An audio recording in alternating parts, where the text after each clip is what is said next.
Well, we showed your exclusive video top of the hour as vets and others descended on war memorials this weekend in Washington, closed by the federal government, even marching to the gates of the White House. By late today, the whole thing became the subject of an attack by some media outlets, suggesting that some caught-on-tape controversy was really what the event was all about.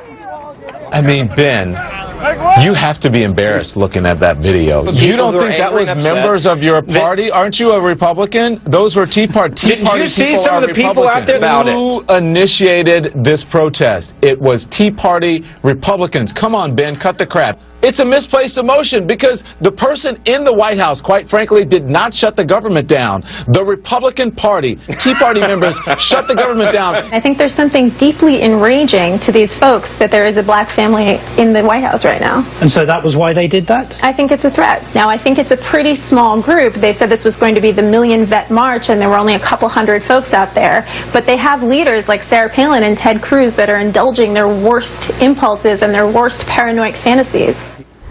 Joining me now, Karen Agnes. She's the president of the Network of Enlightened Women, an organization for conservative college women, and Mark Hanna, who's a Democratic analyst and a veteran of 2 presidential campaigns. Now, I want to say that the CNN anchor was making reference to that video we saw of them bringing those gates to the gates of the White House. The woman who was on MSNBC was referring to the man standing with the Confederate flag, suggesting that, you know, these people have a problem with the black family in the White House. Karen, want to start with you. Why? Why is that where they go to dismiss, you know, the enormity of this event by pointing to admittedly bad examples of behavior?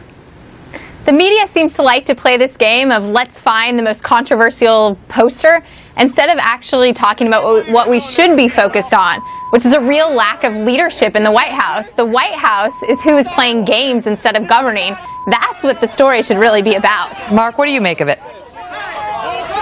Look, Megan, you're a professional journalist. I'm not. But you know that there's always a balance you have to strike when you look at these events and rallies and protests and things like this. You want them to be as representative as possible, but you also have to find the most newsworthy things. And the fact that there's an a Confederate flag hanging outside of a protest that has American veterans is pretty grotesque and pretty newsworthy, as is, for example, one of the organizers calling Barack Obama, a church-going Christian, a Muslim, and calling for revolution. That might not be a representative example of what was happening there over the weekend, but it's certainly newsworthy, and I think that's why media outlets are covering it. But did they jump to cover that? Because, you know, there's a question that if you watch the coverage of this event on some of our competitors, you would think that that's what, Look at these vets in the wheelchairs with the American flags. This isn't what the B-roll's been on the other channels. It's been all about Larry Klayman and what he said about the Quran, which is newsworthy, but not indicative of what this whole event was about. And I ask you whether that speaks to an agenda, Karen,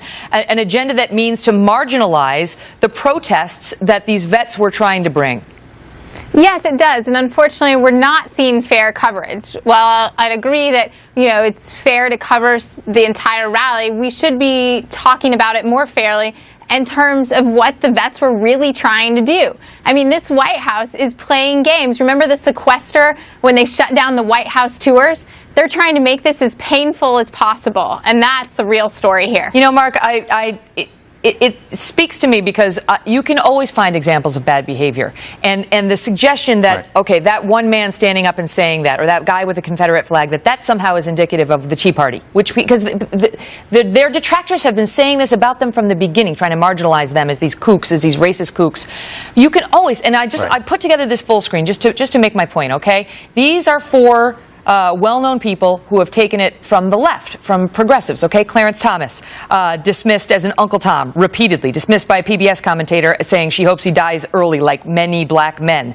Then you've got Marco Rubio, dismissed as a coconut by a commentator on another network. Here's Elaine Chao, married to the Senate Minority Leader Mitch McConnell, suggested that's the reason all the jobs are going to China by her detractors. And then there's actress Stacey Dash, who was a Mitt Romney supporter, who was dismissed, and please forgive me for the use of the term, as a, quote, jigaboo, an Oreo, and a dumb bee.